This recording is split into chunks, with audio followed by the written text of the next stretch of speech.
What's up YouTube, it's Matthew here. Welcome back to my channel. In today's video, we're going to go over the best list to pull from Propstream in the month of October 2022. As you all know, we're entering the fourth quarter of this new year, and there's different changes that are different this year than they were last year, right? We have higher interest rates. People are buying houses differently. So assignment fees are changing. I'm hearing a lot from other wholesalers that their average assignment fee is going down compared to last year and earlier this year when the market was absolutely crazy. And so you have to take that into an account when you are building your list. And so we're going to use Propstream. If you all are interested in Propstream, where you can find the best motivated sellers and cash buyers and just get tons of deals from, click my link down below. With my link, you get a 7 free day trial. So please be sure to use my link down below. Looking at the different stats and the different research, so you all don't necessarily have to do that. I was able to research some information, just look at like the buying patterns of sellers and buyers, and also look at what sellers are doing right now, because a lot of things are happening in the economy. Sellers are not listing their properties as much this year as opposed to last year. Well, number one, because winter months, that's what happens. And then number two is that with higher interest rates, a lot of sellers are not getting the prices they want for the house because they're trying to compare it to earlier this year. But earlier this year was just crazy. It wasn't normal. And so a lot of sellers are taking their house off market. And this can be an opportunity for you all to buy these houses, right? Also, it may be a little bit more difficult because you will be offering them a lower price than what they expect. But at least you'll be there, you'll be present, and you never know what could happen. So that's something to consider about looking at, what's going on in the economy. So I'm going to dive into my computer, dive into Propstream, pull the list with you all, and then look at some stats and other things like that. All right. Right here, we're on this website that has different information about some stats going on in the economy. So right here, they say home flipping dips across the U.S. during the second quarter of 2022, while profits grow. So here, they're just saying that, yeah, the number of flips are going down, but profits go. And this is the second quarter of 2022. And we know that has completely changed. I think the home flipping and profits probably went down for third quarter of 2022, and we're ending third quarter today. But this is a good indicator for what is to come, right? A lot of home buyers and flippers, they're not flipping as much. I even was going to partner with another investor on a flip, but he decided not to partner because he's all like, I have a lot of uncertainty about the economy. I don't want to be caught in the middle of anything, right? And so he slowed down flipping properties. And so that brings us to our first list. I think a lot of buyers now are not necessarily looking for a flip. If they are looking for a flip, it needs to be heavily discounted, right? And so I think what they're looking for is long-term rentals, right? Rentals, because they know people still need to live, right? People still need to live, and maybe they can't buy a house, but they can rent a house. And so I think we need to make a list around rentals.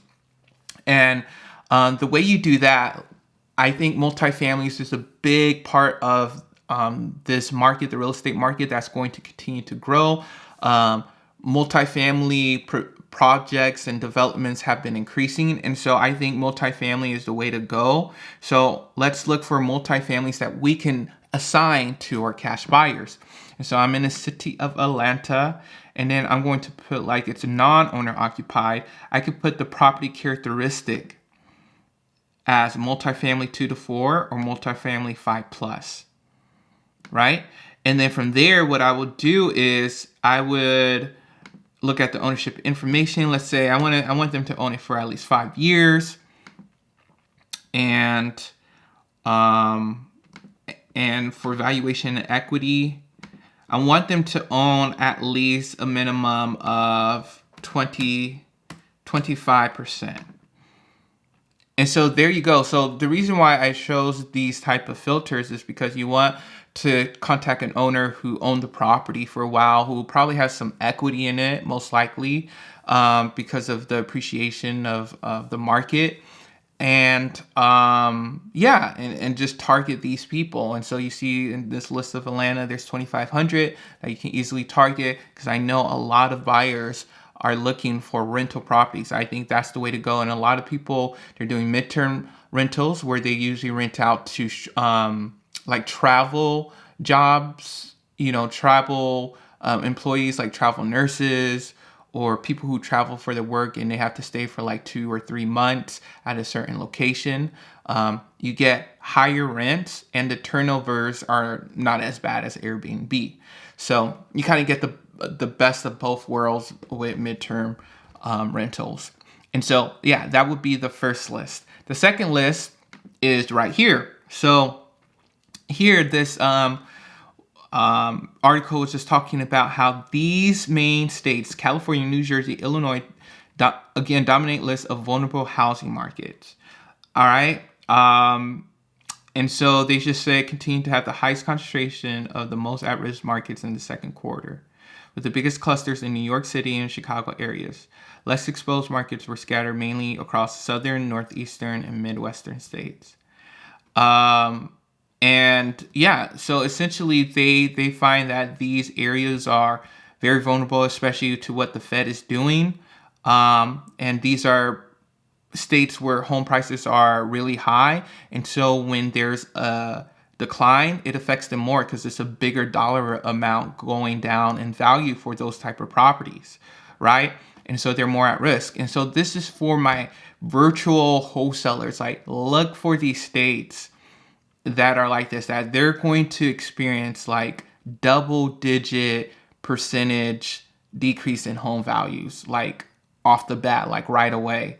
And if you're in this area and you're like, you always thought, dang, I can never wholesale in New York, I can never wholesale in New Jersey or Chicago.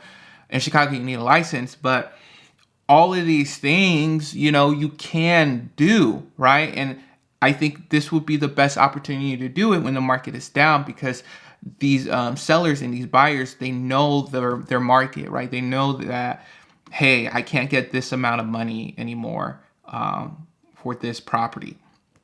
And so what I would do is I would go over to Propstream and I would type in like Chicago. And we'll look at Chicago. And then from there, I will filter it down to, it doesn't have to be multifamily anymore or anything like that. 5 years ownership, we'll keep it at 25% equity. And then from there, what we're going to do, we're going to put vacant properties, right? We want to have the highest stress levels. I guess like a property that's vacant, no one's living in it, the owner's not collecting rent. Why is this happening? And so that's what we're going to do. And then I would do something like that. If I want to cut this list even more, I would probably up the equity amount like that, and the ownership amount maybe to like 10 years and see what comes up. And so you have 4,500, around 4,500. So that's what I would do if I'm virtual wholesaling or in those areas. Just look for an absentee list. The next and final list is, of course, foreclosure. U.S. foreclosure starts reach pre-pandemic levels nationwide. So it's up 14% from a month ago, which was released in August, and 118% from a year ago. So foreclosures are definitely up, you all.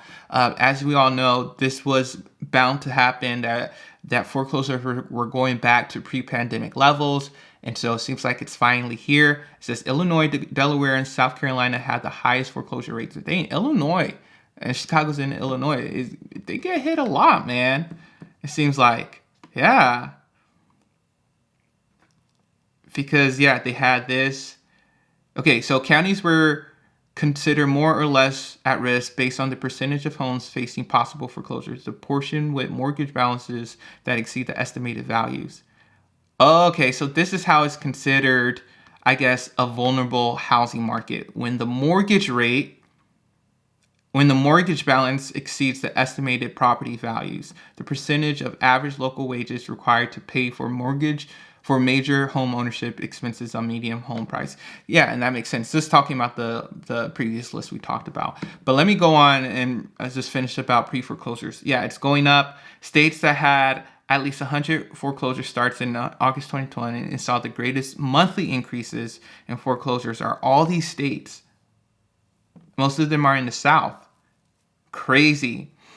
And then, and taking a more granular look, those counties that had the greatest number of foreclosure starts in August: Cook County, Illinois, that's where Chicago's at, LA County, Harris County, Texas.